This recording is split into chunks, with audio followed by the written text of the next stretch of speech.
Welcome to the Sunday Guardian show by Joyeeta Basu. Viewers, as you know, a lot has been happening on the India Pakistan front as well as on the India US front now that Mr. Trump has become very active. Now, we conducted, after the terror attack, post the terror attack in Pahalgaon, we conducted an operation. 2 weeks after that, we conducted an operation on terrorist camps that kind of got escalated. Operation Sindoor, and a whole lot of things have happened. Now, to discuss all this, I have a very special guest from the United States.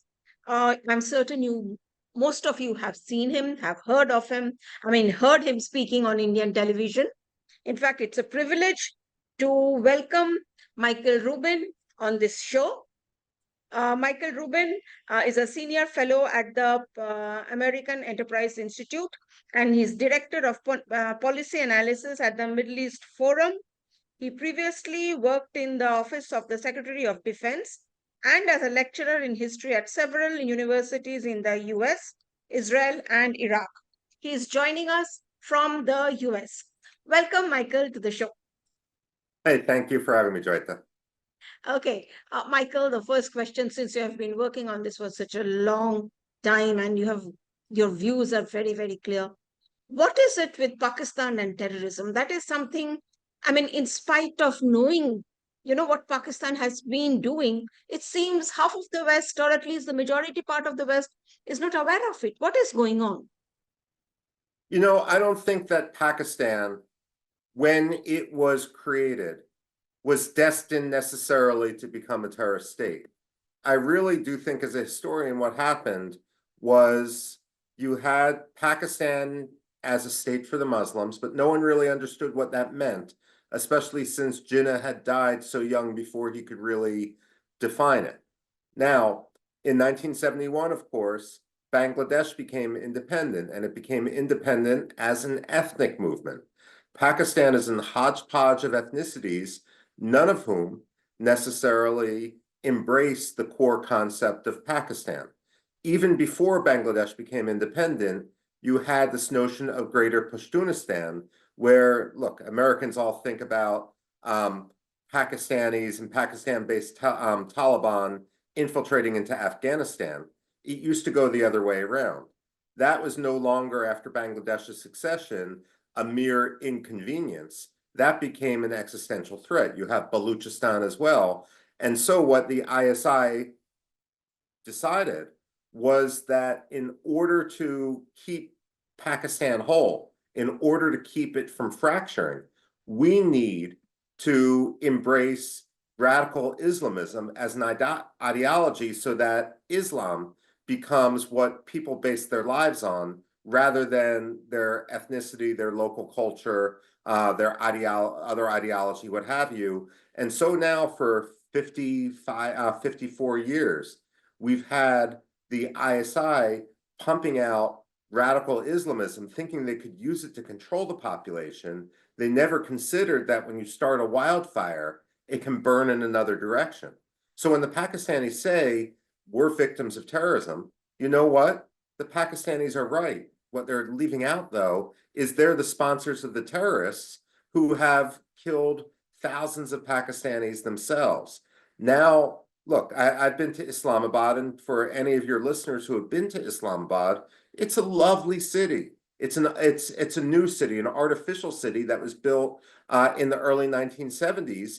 And so it's like an oasis in the middle of Afghanistan. I've sat with the former ISI chief in the Islamabad Club, which is an oasis inside of the oasis. And you can sit there thinking that you are insulated. But in reality, I'm not sure whether the Pakistani elite that have been using these terrorists understand that they have already lost their country. Karachi is the former capital, the largest city, is already lost. It's not going to be possible to extricate these terrorists. And so, given that these terrorists exist, the Pakistani society, the Pakistani leadership continues to try to direct them outward to Kashmir, to Punjab through the Khalistan movement, and so forth, rather than deal with the monster they themselves have created. So when it comes to terrorist groups, which are the most active in Pakistan right now? And given what is going on with in the Pakistan-Afghanistan situation, because at one point of time, Pakistan, in fact, was hoping that they will be using Afghanistan and the Taliban for leverage against India. What is the situation over Well, I mean, basically, the most active terrorist group in my mind is Lashkar Taiba. But there, which I is can be a directed little bit towards different. India? I'm sorry, directed towards India. And of course, the so-called resistance front, which was responsible or claimed responsibility for Pahalgam, is an offshoot of Lashkar Taiba. But here's my cautionary note, Joyeeta. The when some terrorist analysts in the West will be almost dramatic, while they will look at each terrorist group as separate and distinct. I think that can be a mistake. The terrorism is an ideology. The groups are an alphabet soup that can be ever shifting. If you are a jihadist, you don't necessarily care what your group is formally called. You can shift between the various groups in pursuit of your broader ideology, which is that jihadism. So I'm not sure whether someone's going to say, well, hey, I'm Lashkar Jaiba or Jamaat Islam, and therefore I'm not going to be the Islamic State Khorasan province, or I'm not going to be Al Qaeda. The fact of the matter is, the leaders may attach themselves to the names of the group, but the rank and file, they're going to be constantly shifting, and we can't get confused playing three-card Monte with these various terrorist groups. The fact of the matter is, all these terrorist groups have a common link. That common link today is with the Inter-Services Intelligence Agency, the ISI. No, but there seems to be some kind of a breach that has taken place between the ISI and the Taliban. Is Oh that yeah. is that a real breach? Um, yes and no. Look, if we want to actually look at the Taliban in Afghanistan, the fact of the matter is, look, the Soviets invaded Afghanistan, the Mujahideen were fighting. When the United States made the decision to help support the Mujahideen, it would be wrong and anachronistic to say that the United States supported the Taliban or created the Taliban. Because say what you will about the Central Intelligence Agency, we do not train kindergartners. We do not train 4 and 5-year-olds. And when you actually look at the timeline, the people whom we were training, these Mujahideen, people like Gulbuddin Hekmatyar, who were very, very bad people, were a generation older than those that became the Taliban. Now, when the Taliban formed, they were reacting to the abuses of the Mujahideen. They were an organic movement to some extent, but they were heavily supported by the ISI. Now, here's the thing. The reason when the Soviets invaded Afghanistan, there was a whole different culture in Afghanistan, but Afghanistan is landlocked. So the United States decided to support the Mujahideen. In practice, the way that worked was the United States supplied the weaponry, the Saudis supplied the money, and the Pakistanis, by virtue of having the only usable border with Afghanistan, because of course the northern countries, Uzbekistan, Turkmenistan, were already part of the Soviet Union, and Iran had just had its Islamic Revolution less than a year before when the Soviets invaded. So you have a situation where the Pakistanis, again, the ISI said, we will support the resistance in Afghanistan, but we're only going to give it to the groups that share our Islamist vision. There were a series of Mujahideen leaders called the Peshawar Seven. And so within this matter of months, you had all the more Afghan nationalist groups. You had all the more liberal or secularist groups back away and dry up, wither. And all you had left were these proto-Taliban. So you've had this group which became the new sort of limit of Afghan identity, the manifestation of Afghan power. Now, some of those are still somewhat Afghan nationalistic. They don't necessarily believe in the Pakistani government. And here's the other issue. When you have the Taliban, whenever you have any country sponsor Islamism, believing that they can maintain this jihadism for export only, there is always a blowback. It always backfires. We saw this with Saudi Arabia, where you had, of course, Al-Qaeda sponsor the September 11th terrorist attacks. And then they didn't stop after the attack, and the Saudis didn't stop their sponsorship after the attack in New York and Washington. They stopped the sponsorship of Al-Qaeda and extremism after you had blowback into Riyadh with the compound bombings, the underwear bombings, and that sort of issue. You had the same situation in Syria. In 2007, there was something called the Sindoor documents. It was a laptop that was discovered in Sinjar, Iraq, and on the laptop was a database which showed all the suicide bombers and foreign jihadis who were coming into Iraq through Syria, and it showed that the Syrian government at the time of Bashar al-Assad was helping them. How much money you had to pay to go from point A to point B, where the various safe houses were if you were a Libyan jihadist wanting to become a suicide bomber in Iraq. Now, that eventually blew up in Bashar al-Assad's face as a few years later, the Syrian civil war started, which ultimately claimed his life. You're going to have the same situation in Turkey one day, given that Turkey is sponsoring many of the same groups that the Islamic State is sponsoring, that the ISI is sponsoring in one shape or another. And you're having this situation in Pakistan as well, where the Taliban will actually say, on one hand, you may have some who will say, why are you trying to dominate us in Afghanistan? After all, I'd rather be the leader than be your pawn. But you also have other people who will basically say, you know what? These whiskey drinking ISI generals who are sponsoring Islamism in the rest of society, they need to go to now too. Now is their turn. And this is the real problem. This is when you start a wildfire, it's not easy to turn off. And that's what the ISI doesn't realize. I mean, I fully believe right now, Pakistan is a dead man walking. The Pakistani state is heading to failure because of the decisions of leaders going back, ISI leaders going back to Hamid Gul, if not before. So, would you like to see, when you are talking about Pakistan is a dead man walking, do you think the implosion is coming from inside Pakistan, or do you think that some kind of a push that it will have to come from India, the way the push towards that elimination of the terror camps happened, that Operation Sindoor? Pakistan's collapse is going to be an episode of its own making. The ISI lit the fuse. It's only a matter of time until Pakistan, therefore, in this case, implodes. I mean, look, the Baluch deserve to be free. And I fully believe, in answer to your question, that if Pakistan is trying to separate Kashmir and is trying to separate so-called Khalistan from India, India shouldn't be shy about supporting those movements which want true freedom from Islamabad, from the dictatorship coming from Pindi as well.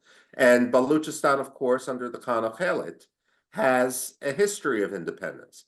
The difference is Kashmiris want to be part of India.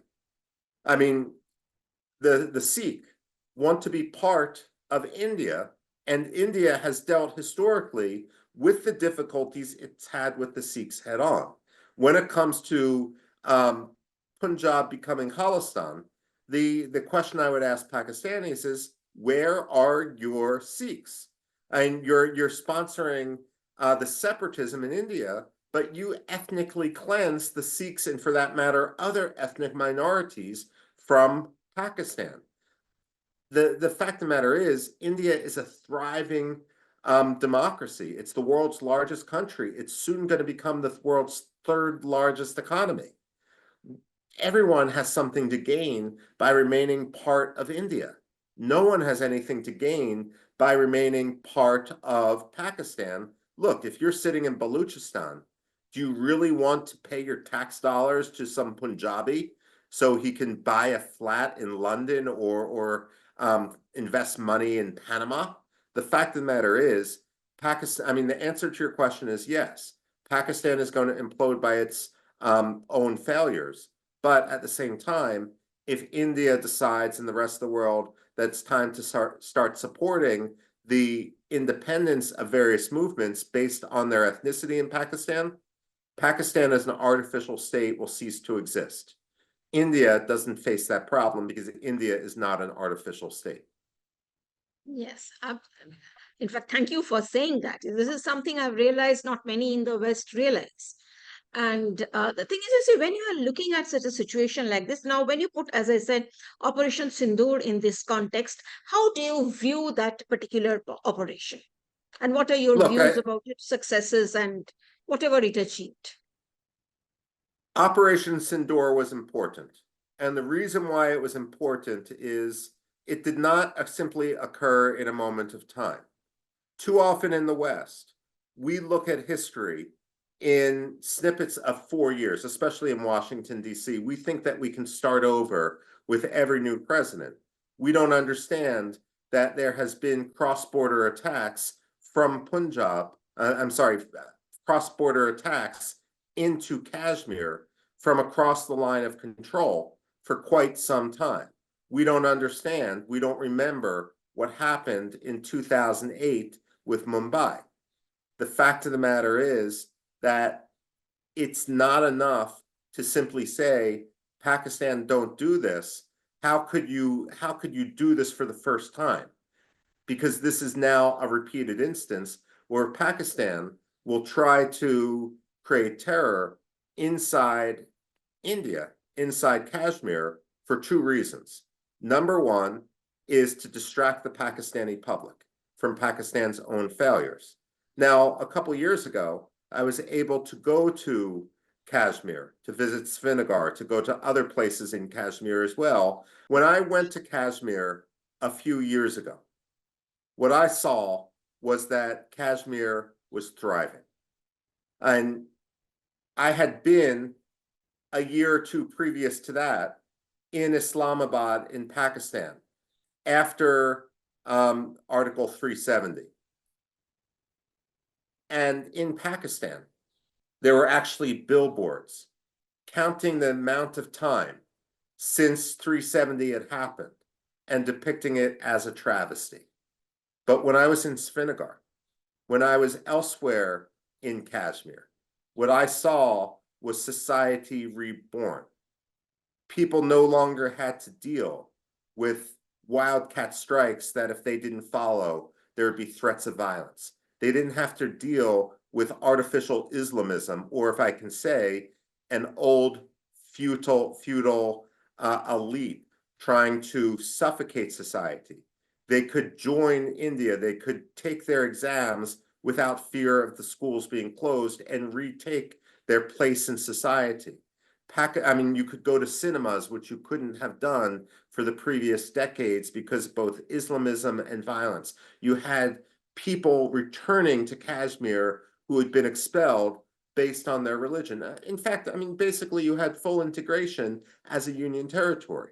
It's not the outcome which Pakistan wanted or expected, which is why Pakistan had those obnoxious billboards in Islamabad depicting Kashmir as a prison. The fact of the matter is there's only one prison in Kashmir, and that's in Pakistan-occupied Kashmir, where the people are treated as prisoners, where if you're from Gilgit and you start speaking about your sovereignty and the law, you're going to be tossed in prison because Pakistan wants to embezzle this aid money from China, and they don't want the Gilgitis getting in the way. That's one reason why Pakistan sponsors terror. The other reason, as I said before, was simply more broadly to distract Pakistanis from Pakistan's own failures as a country. It's important to recognize, therefore, that what we see in Pakistan is part of a problem, and it's an escalating problem. If you don't draw a red line and show that you mean it, what you're doing is you're condemning future generations of Kashmiris and more broadly Indians to greater and greater terrorist attacks.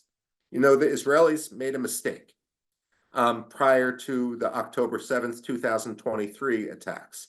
Their mistake was to believe that every so often when they faced terrorism coming from the Gaza Strip, that they could simply hit a bomb-making factory or take out a terror cell and kick the can down the road. When you kick the can down the road, you have to make sure that you're not heading into a dead end, because ultimately you're simply allowing the terrorists to regroup. Terrorists are creative.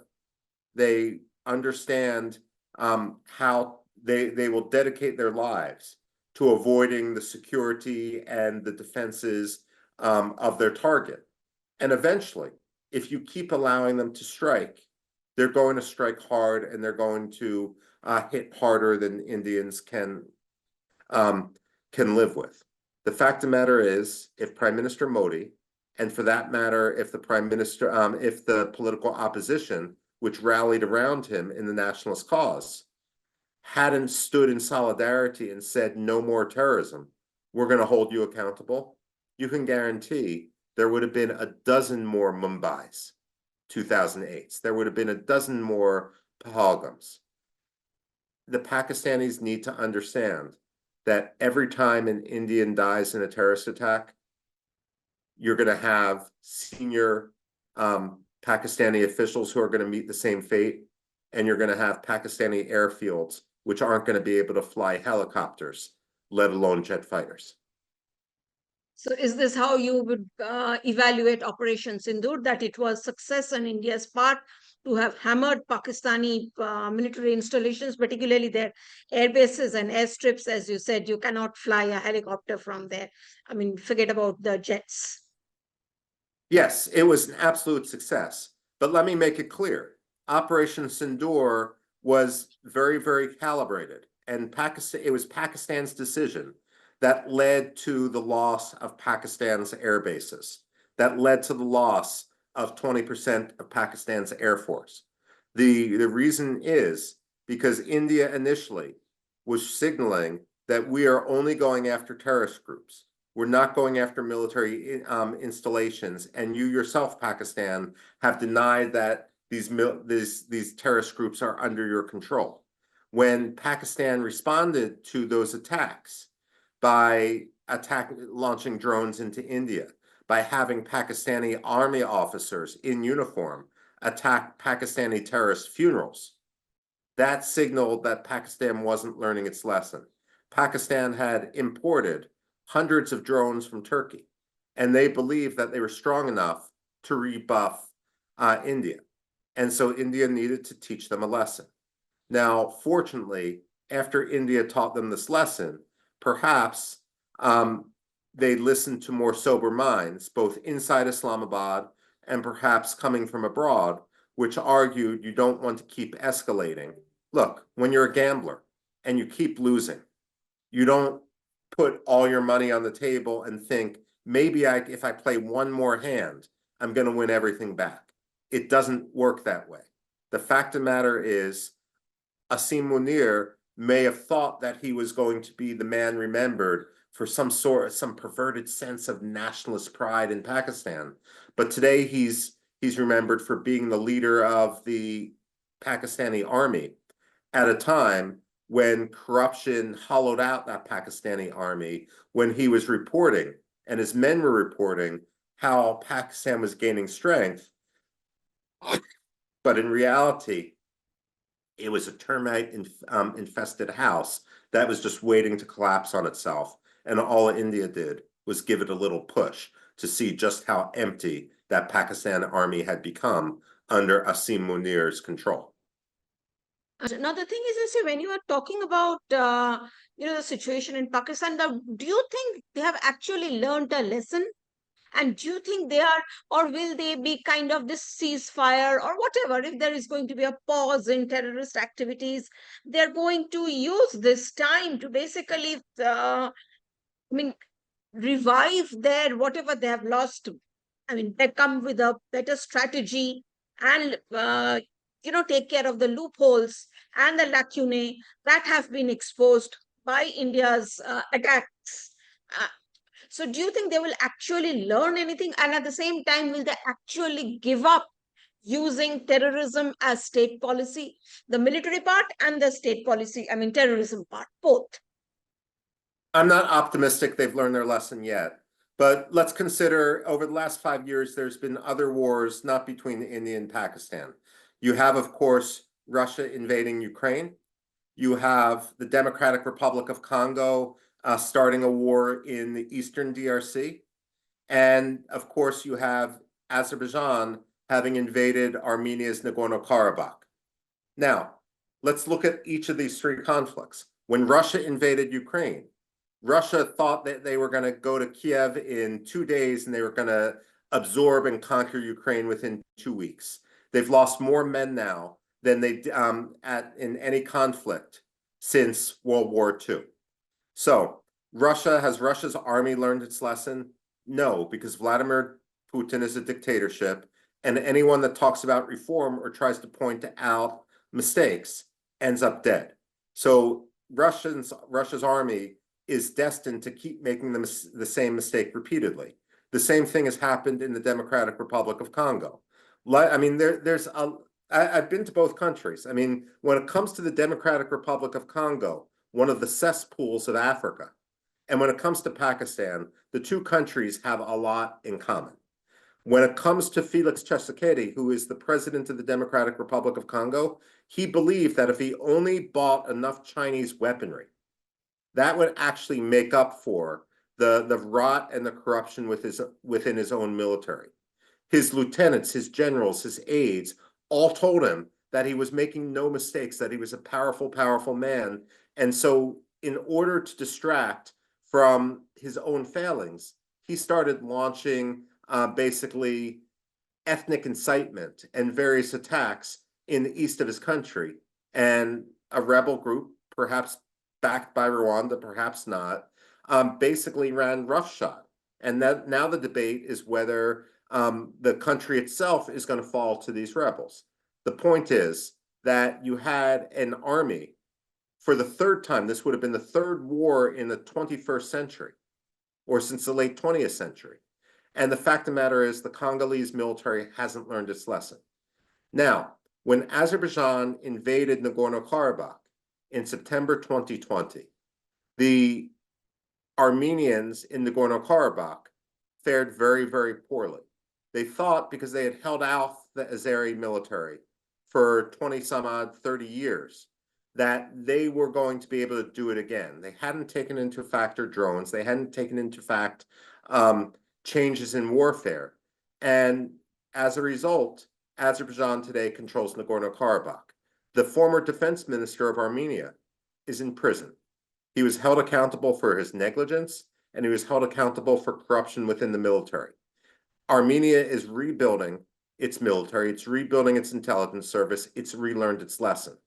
I don't think that Pakistan is in Armenia. I think Pakistan is today much closer to the Democratic Republic of Congo, or perhaps to Russia, where everyone is still afraid to acknowledge that the mistakes were made because they fear that that could lead to the end of their career. They've invested their lives in this terror infrastructure and supporting this twisted ideology. And if they acknowledge the mistakes that they've made, they're afraid that they're simply not going to get the next promotion, let alone become the head of the army, the chief of staff of the army, or the head of the ISI. So will Pakistan learn its lesson? I'm not so sure. I would hope. And this is what diplomacy needs to be behind the scenes. It shouldn't be any sort of moral equivalence with regard to Kashmir, because make no mistake, legally, ethnically, and historically, Kashmir is Indian. Pakistan and China occupy portions of Kashmir. This isn't up for debate. At the same time, what our diplomacy should focus upon is internal reforms in Pakistan. Because, look, I would say you shouldn't make the same mistake 2 times. But in Pakistan, we have a situation going back to 1965, if not before, where they keep making the same mistake again and again and again. And you would have tens of thousands, hundreds of thousands of people still being alive who are not simply because Pakistan keeps starting wars, convincing themselves they can win, and not acknowledging that it's a disaster, not for India, but for Pakistan every time they go down this path. And what about the terror path in terms of, do you think they will still continue with terror as policy? Let me As put it state, this way. There's going to need to be multiple Operation Sindoors until sober heads in Pakistan recognize that terrorism won't work. I worked in the George W. Bush administration. George W. Bush talked about a global war on terrorism. The reason why George Bush was wrong in that formulation was terrorism is a tactic. It's like saying a global war on infantry charges.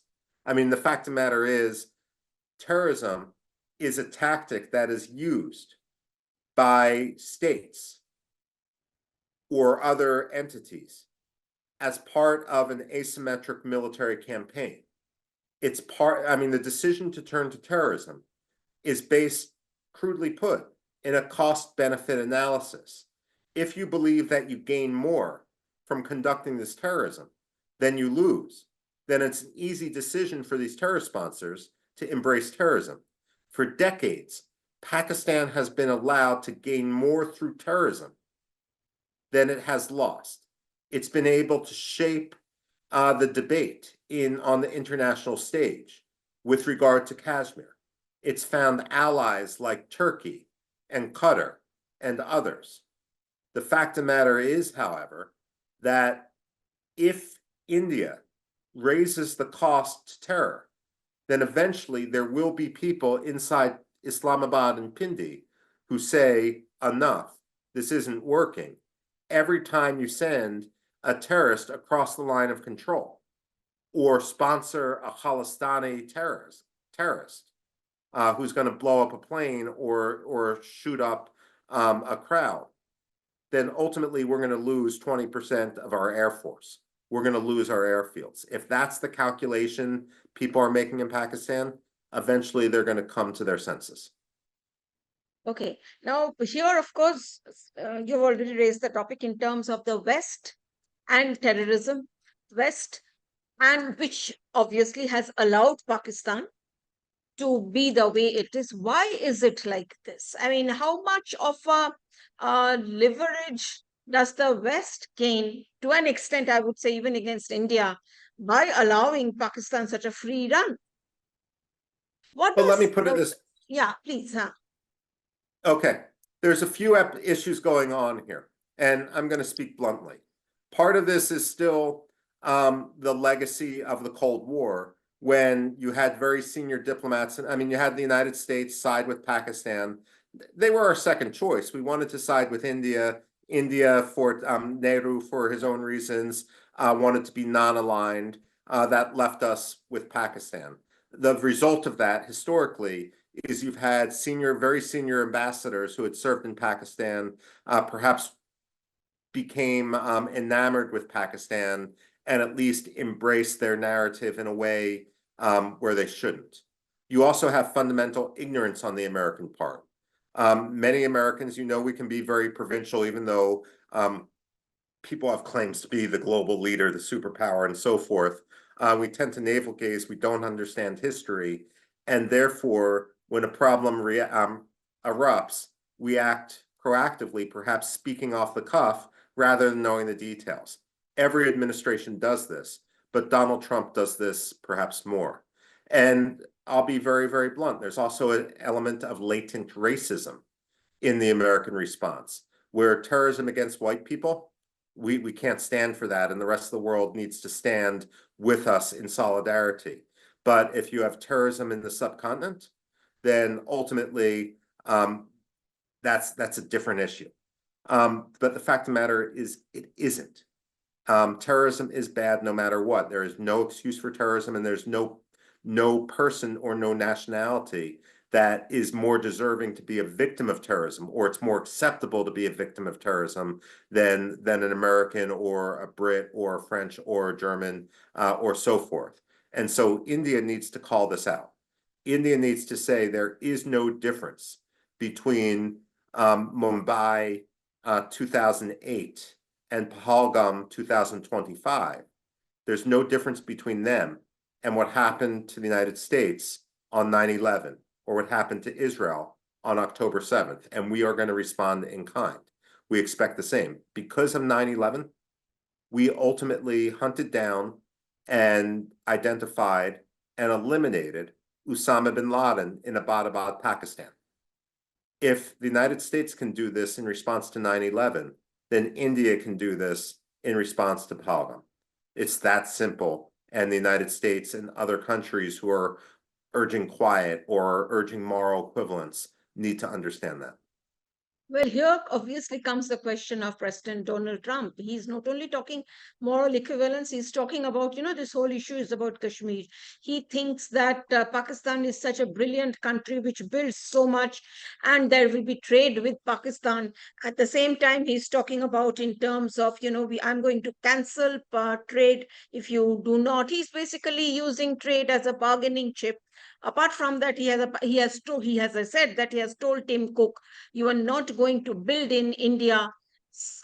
The thing is, this whole thing, it seems to us Indians here that it's almost, this carefully nurtured relationship between India and the US, which has been built up, I would say, especially the momentum it has gained in the last 10, 15 years. I mean, I think it seems that with such statements, at least, everything will come to naught. What exactly is going on? You know, I fear the same thing, Joyeeta. The issue, however, is the system, and make no mistake, in this episode, India is right and the United States is wrong. I'm a former American official, but I to make a baseball analogy, I'm sorry, I'll call the balls and the strikes. I wish I knew the proper cricket analogy. The point here is that my job isn't to simply make excuses for the United States. As an outside analyst, I will analyze and I will call what's right and what's wrong.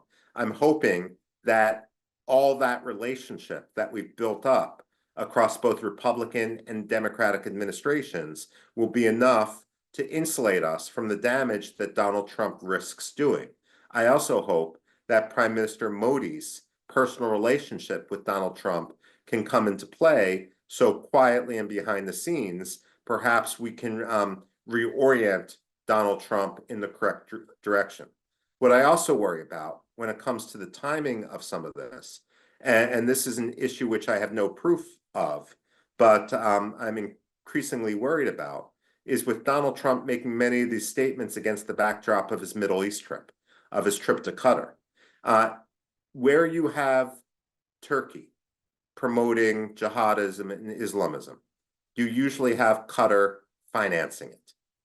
And I very much worry that perhaps when Donald Trump was in Qatar, Qataris were whispering into Donald Trump's ear about Kashmir. And perhaps they were even willing to make Donald Trump deals where you side with Pakistan and its twisted narrative over Kashmir. And you downplay the importance of this terrorism, which we Qataris see as legitimate. And perhaps you get another airplane or you get another $1 billion for your family members to invest.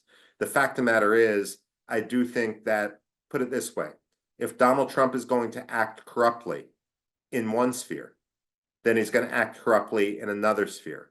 And it's something that we need to start asking questions about, because simply based on values, history, and fact, there is no other reason why you would be embracing Pakistan's narrative.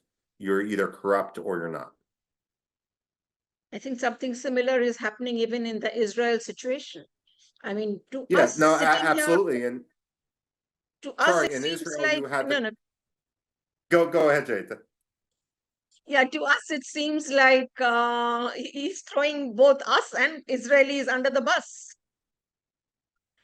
Absolutely. I thought, and this is something that people are very, very quietly worrying about in Washington, and they're worrying about in Jerusalem.